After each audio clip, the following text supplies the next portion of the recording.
Y le digo, nuestra relación con el Espíritu Santo es algo más. Fíjese, Jesús promete enviar otro consolador. Antes de que él partiera, dice, el Espíritu Santo hará por los discípulos todo lo que Cristo hizo mientras estuvo con ellos. Dice, el Espíritu Santo estará al lado de ellos para ayudarlos, para fortalecerles, para enseñarles la dirección acertada para sus vidas, consolarlos en las situaciones difíciles, interceder en oración por ellos, ser un amigo que procura lo mejor para ellos, como dice el versículo 17, y permanecer con ellos para siempre. Es un amor que no está condicionado. Es una relación que está dada de parte de Dios para nosotros. El problema es cómo la nutrimos nosotros, cómo hacemos más estrecha esa relación, cómo bendecimos el nombre del Señor, si estamos haciendo caso a su voluntad. Dice Romanos 8, 26 al 27, de la misma manera, dice, también el Espíritu nos ayuda en nuestra debilidad. No sabemos orar como debiéramos, pero el Espíritu mismo intercede por nosotros con gemidos indecibles. Y aquel que escudriña los corazones sabe cuál es el sentir del Espíritu, porque él intercede por los santos conforme a la voluntad de Dios. Alabado sea su santo y bendito nombre. Mire, Jesús se fue. Jesús le indicaba a los discípulos, tengo que partir y es necesario que yo me vaya, porque ha de venir con ustedes, ha de venir a ustedes el Consolador, ha de llegar a ustedes el Consolador, el que los va a cuidar, el que los va a guiar, el que los va a empoderar para hacer la buena obra, para declarar el Evangelio, para llevar las buenas nuevas. Habrá sanidades, habrá pruebas también, ¿verdad? De que el Espíritu Santo está con ustedes. Pedro y Juan llegan al templo a la Hermosa y le pide monedas a aquella persona que estaba ahí en el templo. Dice, no tengo eso, pero de lo que tengo, te doy. Y esa persona se levanta y empieza a caminar. Y se viene una serie de milagros, se viene una serie de transformación, se vienen tantas cosas a través de ello. Por eso Jesús les decía, tengo que irme para que ustedes no estén solos. Y mire, el término paracletos es el término que se aplica al Señor Jesús en la primera carta de Juan, capítulo 2, versículo 1. Ahora, por lo tanto, Jesús ayuda a los creyentes e intercede por ellos en el cielo, mientras que el Espíritu Santo ayuda a los creyentes en quienes vive e intercede por ellos en la tierra. Jesús en el cielo y el Espíritu Santo en la tierra. Está con nosotros. El día de hoy vi una noticia que me dio mucho gusto. El pastor José Luis Castillo, aquí nos estuvo visitando un tiempo y lo impulsamos, ¿verdad? Para que arrancara por ahí. Refugio y Fortaleza se llama la iglesia, si se acuerdan. Hoy estaba escuchando o vi una noticia de que ya por ahí están tratando de conseguir sillas porque ya rentaron un lugar. Gracias a Dios. Y en aquel entonces yo me acuerdo que mientras platicábamos, el Espíritu Santo empezó a obrar, ellos empezaron a derramar lágrimas, porque ya era mucho tiempo de segundo violín, le decía yo. Él había sido copastor en Indiana, creo, si mal no recuerdo, 2 ocasiones. Había estado a cargo de una iglesia del servicio en español. Era copastor allá y luego empezó otra pequeña misión en otro lugar y también, ¿verdad? Se hizo partícipe de una iglesia anglosajona o americana, ¿verdad? Y él era la parte de español, pero siempre estaba en segundo. Y yo le decía, mis respetos, ¿verdad? Pero no se ha cansado de ser segundo violín. Y yo creo que ya llegó el momento de que usted sea, ¿verdad? El encargado de la obra de Dios por completo. Fácil sería haberle dicho, quédese aquí con nosotros y echarle un rollo. Pero no, el Espíritu Santo hablaba. Y hay cosas que de repente otra persona diría, ¿sabes qué? Pues aquí déjalo, ¿verdad? Que se quede con nosotros. Pero estaría mintiendo su servidor. No era el sentir que yo tenía de parte de Dios. Y el Espíritu Santo viene y habla cosas y a veces nosotros no entendemos por qué, pero las tenemos que decir porque es Dios hablando. No soy yo, porque si lo veo de manera conveniente, fácil, yo le hubiera dicho, pastor, aquí quédese, esta es su casa. Pero el Espíritu Santo no decía eso. Hay cosas que no vamos a entender de parte de Dios, pero simplemente tenemos que obedecer. Ayuda, le digo, a los creyentes en quienes vive e intercede por ellos en la tierra. Segunda carta a los Corintios, capítulo 6, versículo 16, dice, ¿o qué acuerdo tiene el templo de Dios con los ídolos? Porque nosotros somos el templo del Dios vivo, como Dios dijo, habitaré en ellos y andaré entre ellos y seré su Dios y ellos serán mi pueblo. No podemos atar sin duda alguna a la iglesia a un lugar. Este lugar no es la iglesia somos nosotros. Nosotros somos el cuerpo de Cristo. Nosotros somos los miembros del cuerpo de Cristo, cuya cabeza es Jesús. Él es la piedra angular, la piedra rechazada. Él es el que guía este lugar a través de su palabra, a través de su Espíritu Santo. Y fíjese, de los versículos 3 al 16 habla de perdón y habla de sanidad, del Salmo 103. La caída de Adán en el pecado sin duda condujo a la especie humana a la experiencia universal del pecado, la enfermedad y la muerte.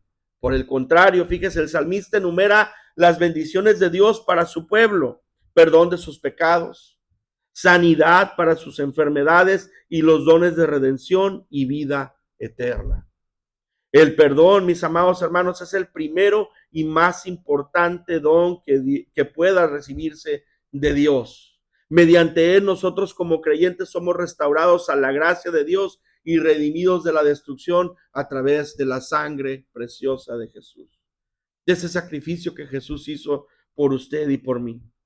La sanidad de las enfermedades que se producen por causa del pecado y de Satanás es también parte de la salvación que Dios hace asequible para su pueblo. Dice Santiago capítulo 5 versículos 15 al 16, la oración de fe restaurará al enfermo y el Señor lo levantará.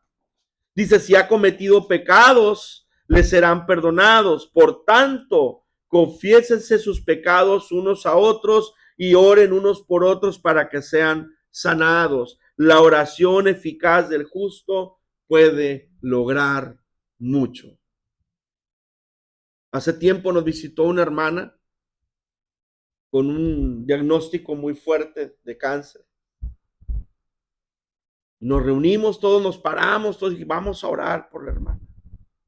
Oramos por ella, intercedimos por ella y rogamos a Dios que Dios sanara, que Dios quitara, ¿verdad?, ese mal. Sierva de Dios, mujer con instituto bíblico, maestra de niños de muchos años. Tiene muchos años sirviendo, la hermana, en iglesias, en ministerios.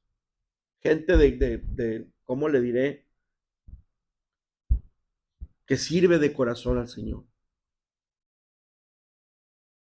No es por un compromiso, no es por quedar bien, es una sierva de Dios. Yo me atreví a decirle, Señor, la mies es mucha, le decía yo. Ten misericordia de tu siervo.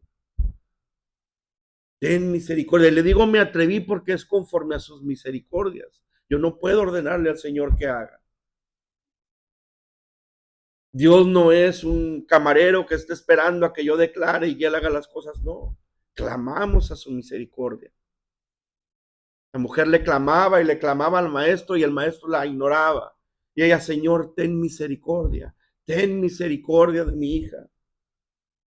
Y el Señor le decía, no es correcto que le dé la comida de los hijos de Dios a los perrillos, le dice Jesús. Y la mujer clama una vez más y le dice, sí, Señor, pero aún los perros comen de las migajas que caen de la mesa de lo que comen sus amos. Evidentemente Jesús está hablando que venía al pueblo de Israel, ¿verdad? Y ella era una mujer que no pertenecía al pueblo de Israel. una mujer samaritana, si mal no recuerdo, una gentil, por decirlo así. Y ella clamaba y clamaba y clamaba por su misericordia, mis amados. Somos justos gracias a la sangre de Cristo, no por nuestras obras. No podemos con nuestras obras alcanzar nada. Somos pecadores. Y si no es por la gracia a través de Jesucristo, nosotros no hubiéramos alcanzado perdón de pecados. Y aquí se nos llama justos, le decía en el versículo 16, la oración eficaz del justo puede lograr mucho. ¿Por qué se nos llama justos? Por la sangre de Jesús derramada en la cruz del Calvario. Es por Él, no por nosotros. No hay manera de que nosotros nos pudiéramos gloriar. Dice el versículo 13 que Jehová se compadece de los que le temen. Pero mire, Dios muestra misericordia a los que de verdad le temen. El temor de Dios es un temor redentor que motiva a la persona a apartarse del mal, guardar los preceptos de Dios y buscar la cercanía y la gracia del Señor. No es un temor que digamos, Señor, el Señor me va a castigar. No es un temor santo, un temor reverente. Señor, porque te temo, te sirvo. Pero es un temor santo. No es un temor de miedo solamente, no. Sabemos quién es Dios. Pongámonos serios con Dios, mis amados hermanos. Se compadece Jehová de los que le temen. Dice el versículo 14 que Él conoce nuestra condición. ¿Y cómo no la va a conocer si Él nos creó? ¿Cómo no va a saber quiénes somos nosotros? Dios se compadece de sus hijos porque Él conoce nuestras debilidades y nuestras dolencias. Aquella persona que crea algo, que hace algo, que inventa, no sé, un medio de transporte, una motocicleta, un carro, una bicicleta, cualquier cosa, esa persona sabe punto y coma de cada cosa que hizo. Y en algún momento, si vamos a hablarle de una motocicleta, por ejemplo, si esa persona hizo la motocicleta, la soldó, la acomodó, esa persona conoce dónde pudiera fallarle algo a la motocicleta, porque la hizo, porque la diseñó, porque Él hizo pruebas a lo mejor, ¿verdad? Conoce lo que Él hizo. Así es el Señor con nosotros. Somos hechura suya, somos creación de Él, a imagen y semejanza de Él fuimos creados. Él sabe cuáles son nuestras debilidades. Y mire, aún el mejor de sus seguidores necesita de su compasión. Aquel que crea estar firme, mire que no caiga, dice la palabra de Dios. Porque podemos jactarnos. Y de repente somos dados a decir del otro. Es que yo no veo que tú hagas, es que esto, es que el otro. Espérame, la soberbia también es pecado. ¿De dónde vienes tú?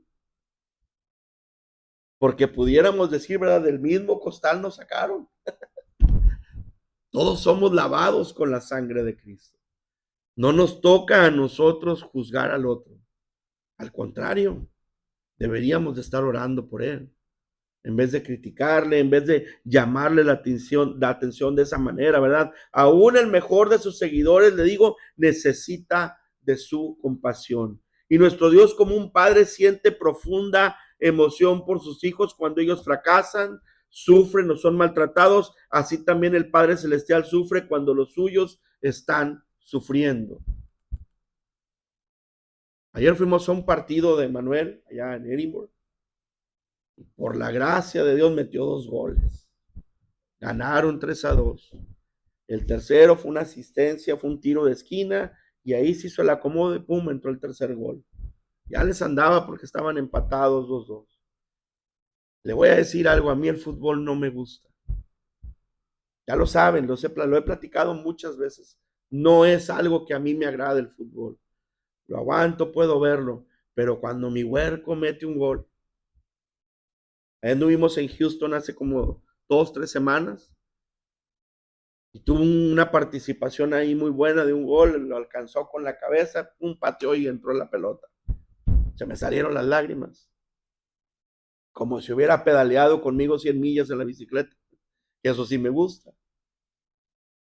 Imagínense a nuestro Padre con nosotros, viéndonos disfrutar, viéndonos vivir, sabiendo que el Espíritu Santo está con nosotros. Imagínense el gozo de Él cuando nosotros atendemos la voz del Espíritu Santo, cuando no caemos en un problema, cuando no caemos en un pecado, porque en vez de ignorar la voz del Espíritu Santo, pusimos especial atención y dijimos, no, esto no le agrada a Dios.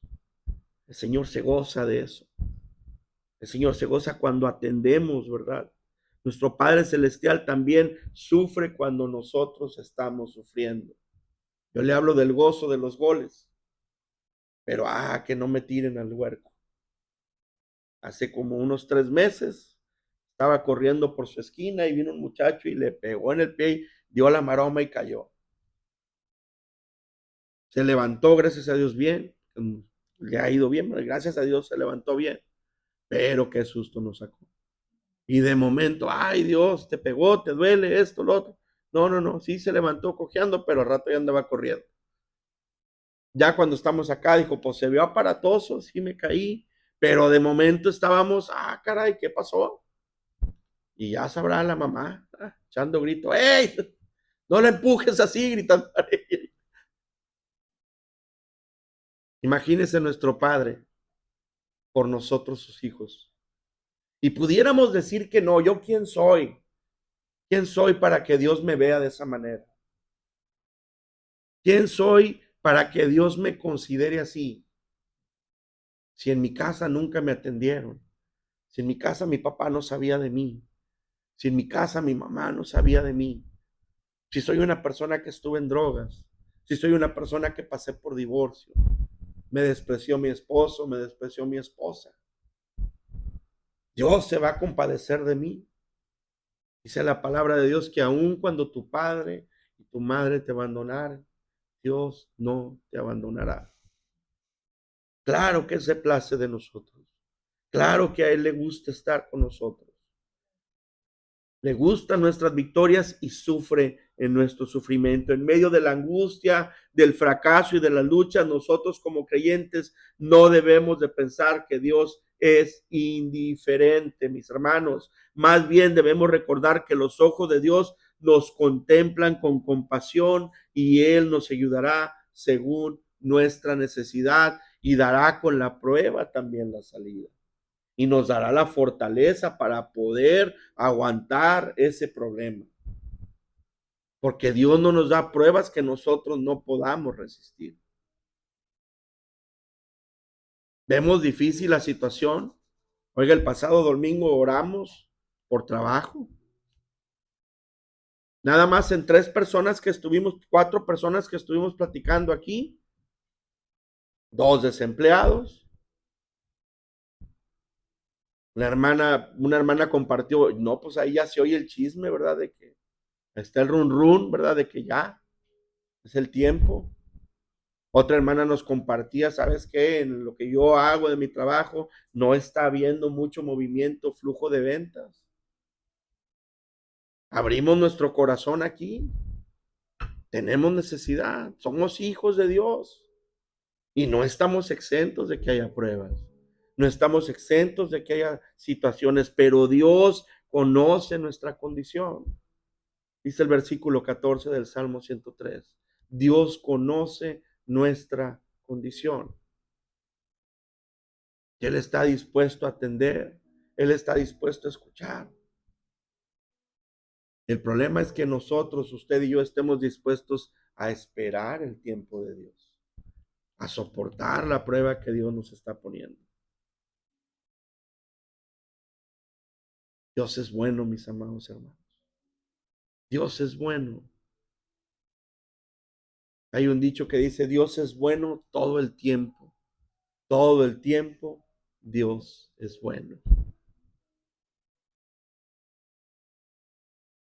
Dice el versículo 17, pero la misericordia del Señor es de la eternidad hasta la eternidad para los que le temen. Una vez más, vuelven a citar a aquellos que le tememos a Dios. Y mira, el salmista afirma que el amor misericordioso de Dios es amor fiel de pacto, no tiene principio ni fin.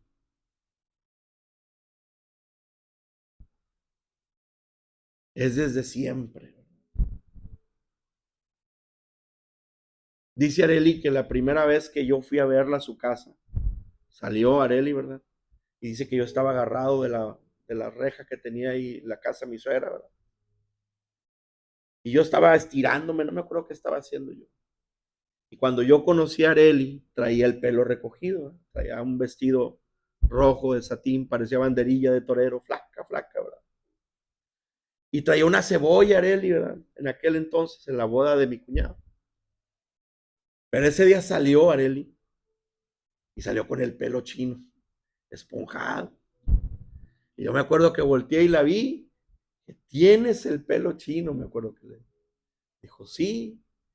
Y dice Areli, yo te vi la cara. Dijo, no, este parece borrego a medio morir. Dijo, este ya es mío. Dijo Areli.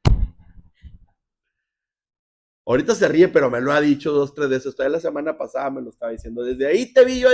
Este es mío. Dijo, este güero es mío. De ahí para adelante me vio Areli con esa cara y dijo esto, ¿verdad? Pero Dios nos ama desde siempre. Desde siempre, mis amados hermanos, a diferencia de la vida humana que es pasajera, como se menciona en los versículos anteriores al 17, la misericordia de Dios permanece firme, no se mueve, es inmutable. Esto nos enseña que nuestra seguridad no está en nuestra fuerza, sino en su carácter que es inmutable.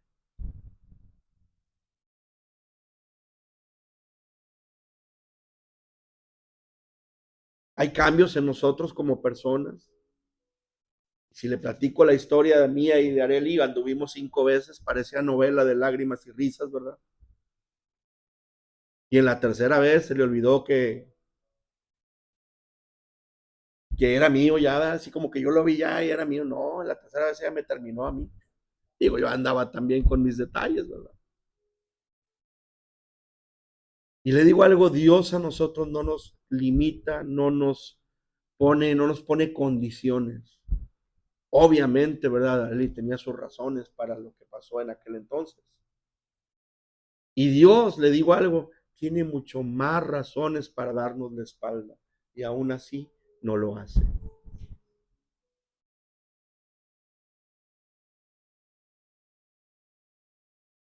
Es para los que le temen, dice el versículo 17, para los que le temen. Y el temor de Jehová no es terror, le decía hace un rato, sino reverencia, respeto y obediencia amorosa. Yo me acuerdo que llegaba mi abuelo Lorenzo a la casa, traía un morral, los morrales que se utilizaban en aquel entonces de plástico, que eran de cuadros, figuras de cuadros o de rayas. Dentro del morral regularmente venía una bolsa de papel, ahí venían asaderas, ahí venía miel, ahí venían cosas que mandaba, ¿verdad?, mi abuela de regreso. Y siempre, para acá, para Matamoros, ¿verdad?, que se llama del Caracol para Matamoros. Y yo me acuerdo bien que mi abuelo llegaba, se paraba en el portón, estaba el candado puesto y hacía un chiflido de él, ¿verdad? Y llegábamos a la puerta, abríamos el candado, le saludábamos y lo primero que hacíamos era besarle la mano. Era una especie de reverencia a los años, a las canas, a quien era mi abuelo. El tiempo ha pasado. Si bien nos dice buenos días, el huerco, gracias a Dios, ¿verdad? Pero se besaba la mano. Era una reverencia que había por la gente mayor, por la gente de experiencia, por las canas, el respeto a las canas, a los cabellos blancos, por experiencia, por amor, por el legado, porque eran nuestras raíces, era un respeto, una obediencia que había, ¿verdad? Y sabe, el pasaje 17 no habla de perfección, hablando de respeto, ¿verdad? Sino de una relación sincera con Dios, donde el corazón se inclina a honrarlo. Hace un rato mientras oraba le decía, Señor, yo sé que no soy el mejor para orar, le decía. Yo sé que nunca he tenido una relación tan estrecha así contigo, ¿verdad? Que sea, que 2 horas orando. Soy muy impaciente, soy muy desesperado. Pero eso sí, mientras voy caminando, voy hablando con Él. Pero la oración así como tal, de estar de rodillas, yo no puedo, me desespero. Pero hablo con Dios y le digo, Señor, yo no puedo así. Quiero, pero no puedo. Prefiero hablar contigo todo el día. Yo sé que estás conmigo, le decía. Yo sé que estás ahí. Y mire, días atrás estaba en el cuarto, en el taller que hice. Estaba escuchando la palabra de Dios para que llegué a este mensaje, ¿verdad? Estaba escuchando por ahí Mateo. Ya empecé con el Nuevo Testamento. Pasé el Antiguo Testamento y de Malaquías, donde vienen todas las maldiciones que Malaquías se enoja y empieza a reprender y empieza a echarle al pueblo y le dice, malditos sois, ¿verdad? Y empiezo a oír el Nuevo Testamento y digo, gloria a Dios, gloria a Jesús, porque en él toda maldición se rompe. Y ahí solo con la perra ahí puesta acostada por un lado, mientras yo andaba limpiando y acomodando, ahí daba gloria a Dios y empezaron a salírseme las lágrimas.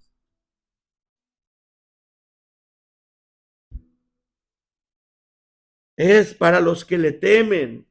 La misericordia del Señor es desde la eternidad y hasta la eternidad para los que le temen. Claro que le tengo miedo, pero le tengo mucho respeto también. Y le tengo un amor,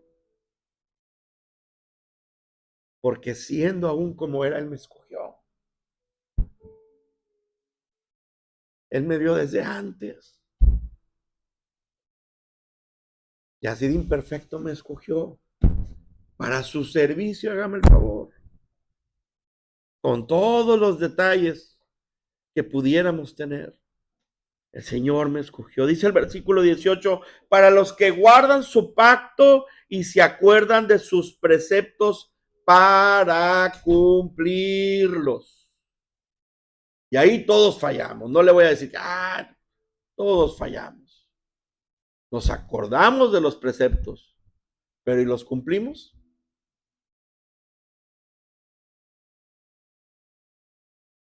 Y hay una bendición generacional. La expresión sobre los hijos de los hijos muestra que la fidelidad de Dios trasciende en generaciones. Pero ¿cómo pasa eso? Dice Ezequiel 18, el alma que pecare, esa morirá.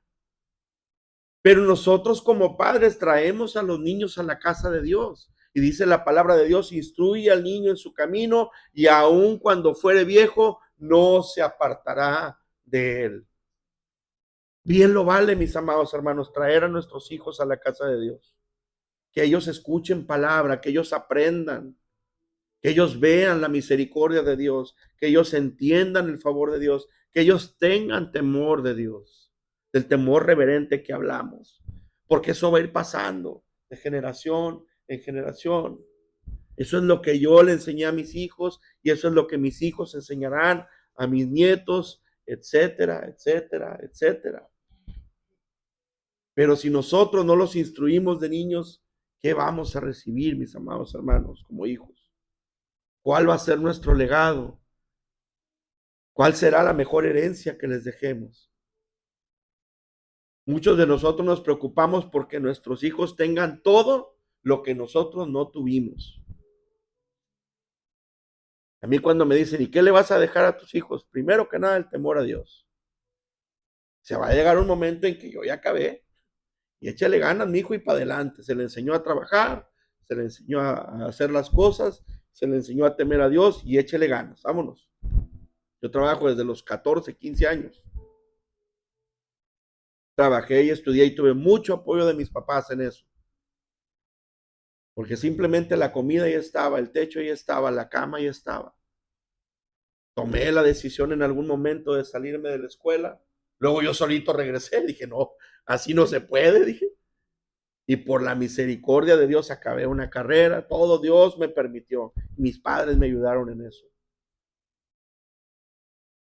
Hay que instruir a nuestros hijos, ¿verdad? Para que pase de generación en generación. Y mire, la misericordia que produce obediencia. Dice, para los que guardan su pacto y se acuerdan de sus preceptos para cumplirlos, hay misericordia de parte de Dios.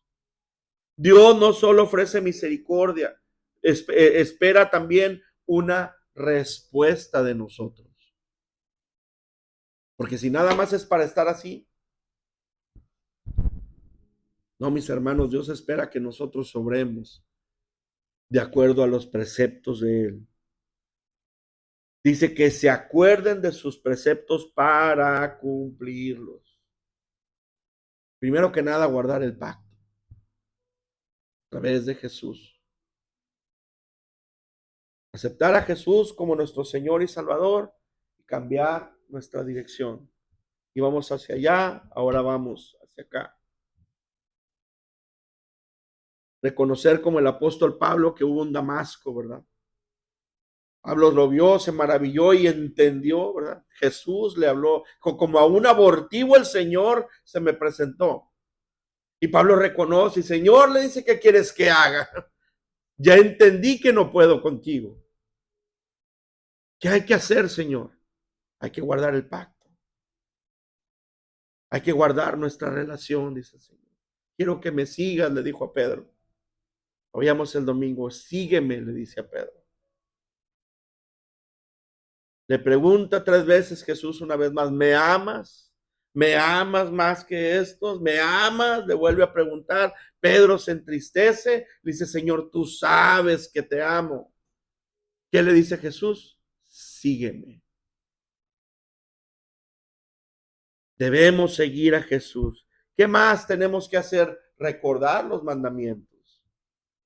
Ahora nosotros va a decir, pastor, yo no estoy bajo la ley. Yo estoy bajo la guianza del Espíritu Santo. Pues con mayor razón. Porque entonces el Espíritu Santo que está en ti te dice que es bueno y que es malo. No necesitas prohibiciones, necesitas caminar por esa línea, ¿verdad? Que Dios tiene trazada para nosotros, conforme a su propósito. ¿Y qué más hay que hacer? Pues poner esos mandamientos, poner esa voz del Espíritu Santo por obra, mis amados hermanos. Es un salmo muy completo, el Salmo 103. Todas las bendiciones que leímos hace un rato nos edifica, nos vivifica. Dice, bendice alma mía Jehová y bendiga todo mi ser su santo nombre. Bendice alma mía Jehová y no olvides ninguno de sus beneficios. Sí, pastor, pero soy salvo por gracia. No necesito hacer buenas obras. No, mi amado hermano, mi amada hermana. Las buenas obras son el efecto de tu relación con Dios. Lo mínimo que puedes hacer o que debes hacer son buenas obras. Tu vida debe de reflejar el amor de Dios, el fruto del Espíritu Santo. Tienes que verte diferente, ya no puedes ser el mismo. No puedes ser la misma persona que eras antes de ese Damasco, antes de ese encuentro con el Señor. Pablo ya no fue el mismo. Y todo aquel conocimiento que él tenía, ¿verdad? Que aprendió a los pies de Gamaliel, ya lo transformó ahora para glorificar al Padre a través del Hijo. Toda aquella enseñanza que él tenía, ¿verdad? Todo aquel aprendizaje, le sirvió a él para encontrar entonces al Jesús a quien él andaba peleando, contra quien él andaba queriendo hacer conflicto. Lo encontró en todo aquello. Pero Pablo ya no fue la misma persona. Ya no pudo ser el mismo. Y miren, mis amados hermanos, por último, esto enseña que la gracia no es pasiva. La verdadera gratitud se demuestra con una vida de obediencia. No venimos a Jesús para hacernos millonarios. No venimos a Jesús para comernos el mundo. No venimos a Jesús para tener una vida sin problemas. Venimos a Jesús por su misericordia, por la misericordia de Dios. Y debe haber gratitud en nuestros corazones y debe haber obediencia. Dice la palabra de Dios, procurad la paz con todos y la santidad, sin la cual nadie verá al Señor. Procurad la paz con todos. Me hizo daño, Dios lo bendiga. Oye, pero no puedo olvidar yo lo que me hizo. A lo mejor tú no, pero el Señor te ha de dar la fortaleza para que olvides, para que perdones. Es más, para que ya no vayas cargando eso. ¿Qué necesidad tenemos de andarnos carcomiendo el corazón con rencores pasados? Hay que dar el carpetazo. Hay que darle la vuelta a la página y seguir adelante. La verdadera gratitud a Dios se demuestra con una vida de obediencia. Una vez más, bendice alma mía Jehová y bendiga todo mi ser su santo nombre. Bendice alma mía Jehová y no olvides ninguno de sus beneficios. Póngase de pie, iglesia.